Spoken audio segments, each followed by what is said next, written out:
ನಾನು ನನ್ನ ಇರ್ತಕ್ಕಂಥ 4 ಎಕರೆ ಜಮೀನಿನಲ್ಲಿ ಶ್ರೀಗಂಧ ಒಂದು 2 ಎಕರೆದಲ್ಲಿ 1,000 ಶ್ರೀಗಂಧ ಹಚ್ಚೀನಿ.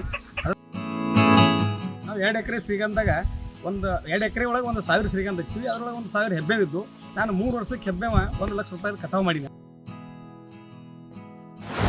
ಹಲವು ವರ್ಷಗಳ ಹಿಂದೆ ಗುಡ್ಡಗಾಡು ಪ್ರದೇಶದಲ್ಲಿ ಜಮೀನು ಖರೀದಿಸುವಾಗ ಇಂತಹ ಗುಡ್ಡದಲ್ಲೇನು ಬೆಳೆಯಲು ಸಾಧ್ಯ ಎಂದು ಆಡಿಕೊಂಡವರು ಇಂದು ಇವರ ಸಮಗ್ರ ಕೃಷಿ ಪದ್ಧತಿ ಕಂಡು ಕೊಂಡಾಡುತ್ತಿದ್ದಾರೆ. ಗುಡ್ಡಗಾಡು ಪ್ರದೇಶಕ್ಕೆ ಹೊಂದಿಕೊಂಡಿರುವ ಜಮೀನಿನಲ್ಲಿ ಶ್ರೀಗಂಧದ ಸುವಾಸನೆ ಹರಡುವ ಸಾಹಸಕ್ಕೆ ಕೈ ಹಾಕಿ 1000 ಶ್ರೀಗಂಧ ಸಸಿಗಳ ಸರದಾರ ಎನಿಸಿಕೊಂಡಿರುವ ಇವರೇ ನಾಗಪ್ಪ ಅಂಬಿ.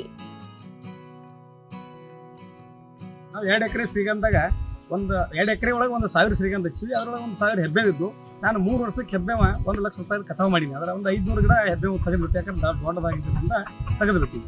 ಆದ್ರೆ ಇನ್ನು 15 ವರ್ಷಕ್ಕೆ ಶ್ರೀಗಂಧದ ಆದಾಯ ಬರುವಂಥ ನಿರೀಕ್ಷೆ ಐತಿ. ಅದ್ರೊಳಗೆ ನಾವು ಇನ್ನೂ ಸಹಿತ ಮತ್ತೆ ನುಗ್ಗಿ ಗಿಡನ ಹಚ್ಬೇಕಂತೇಳಿ ಈ ಸರಿ 1,000 ನುಗ್ಗಿ ಗಿಡನ ತಂದ್ವಿ.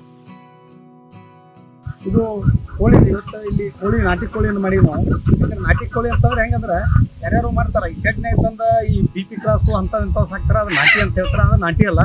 ಇವತ್ತು ನಾವು ಮಾಡಿರ್ತಕ್ಕಂಥದ್ದು ಪ್ಯೂರ್ ನಾಟಿ. ಅಂದ್ರೆ ಅವಕ್ಕೆ ಫ್ರೀಡಮ್ ಇರ್ಬೇಕು, ಸ್ವತಂತ್ರವಾಗಿ ಅವು ಹೊರಗೆ ಗಾಳಿ ಬಿಸಿಲು ಬಡಿದು ಅಡ್ಡಾಡ್ತಿರ್ತಕ್ಕಂಥದ್ದು ಇರ್ಬೋದು. ಮತ್ತು ಅಲ್ಲಿ ಕುರಿ ಗೊಬ್ಬರನ ಇಲ್ಲಿ ತಂದು ಆಡಿಗೆ ಹೋಗಿತೀವಿ. ಇವತ್ತು ನೋಡ್ರಿ ಈ ಗೊಬ್ಬರ ನೋಡಿದ್ರೆ ನಮ್ಗೆ ಭಾಳ ಚಾಪ್ ಹಿಡಿದು ಸಣ್ಣ ಗೊಬ್ಬರ ಐತಿ. ಇದಕ್ಕೆ ಭಾಳಷ್ಟು ಬೇಡಿಕೆ ಐತಿ. ಯಾಕಂದ್ರೆ ಈ ಗೊಬ್ಬರಕ್ಕೆ ಈ ಅಡಿಕೆ ಮತ್ತು ಭಾಳಷ್ಟು ಕಡೆಯಿಂದ ನಮ್ಮ ಗೊಬ್ಬರ ಕಳಿಸಿರ್ತೇಳಿ ಬೇಡಿಕೆ ಬರ್ತೈತಿ. ನಾನು ಮುಂದಿನ ದಿನಮಾನದಲ್ಲಿ ಇದನ್ನು ಪಾಕೆಟ್ ಮಾಡಿ ಕಳಿಸುವಂಥ ವ್ಯವಸ್ಥೆ ಮಾಡ್ತೀನಿ. 25 kg ಬ್ಯಾಗ್ ಮಾಡಿ ಒಂದು ಹೇಳಲಿಕ್ಕೆ ಬಯಸ್ತೀನಿ. ಎಲ್ಲರೂ ಕಬ್ಬು ಬೆಳಿಬೇಕಂತ ವಿಚಾರ ಮಾಡ್ತಾರೆ. ಆದ್ರೆ ನಾನು ನನ್ನ ಇರ್ತಕ್ಕಂಥ 4 ಎಕರೆ ಜಮೀನಿನಲ್ಲಿ ಶ್ರೀಗಂಧ ಒಂದು 2 ಎಕರೆದಲ್ಲಿ 1,000 ಶ್ರೀಗಂಧ ಹಚ್ಚೀನಿ. ಅದ್ರ ಜೊತೆಗೆ ಮತ್ತೊಂದು 70 ಎಳನೀರು ತೆಂಗಿನ ಗಿಡ ಹಚ್ಚೀನಿ. ಅದ್ರ ಜೊತೆಗೆ ನುಗ್ಗಿ ಗಿಡ ಮತ್ತು ಹೆಬ್ಬೇವು ಗಿಡ ಹಚ್ಚೀನಿ.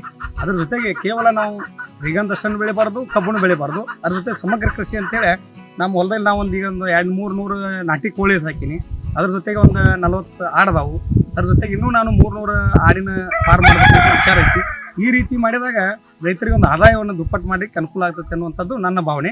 ಅದ್ರ ಜೊತೆಗೆ ನಾವು ಬೇಕಾದ್ರೆ ಕಬ್ಬನ ಮತ್ತು ಶ್ರೀಗಂಧ ಅಂತೇಳಿ ಕೊಂಡ್ಲಕ್ಕೆ ಹೋಗಬಾರ್ದು. ಈ ರೀತಿ ಸಮಗ್ರ ಕೃಷಿಯನ್ನು ಮಾಡಿದಾಗ ಮಾತ್ರ ರೈತರ ಆದಾಯ ದ್ವಿಗುಣ ಆಗತಕ್ಕಂಥದ್ದು ನಾವು ಮನಗಂಡಿರ್ತಕ್ಕಂಥದ್ದು.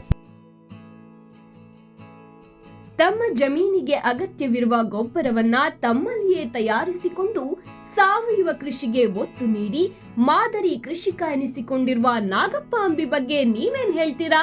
ಕಮೆಂಟ್ ಮಾಡಿ.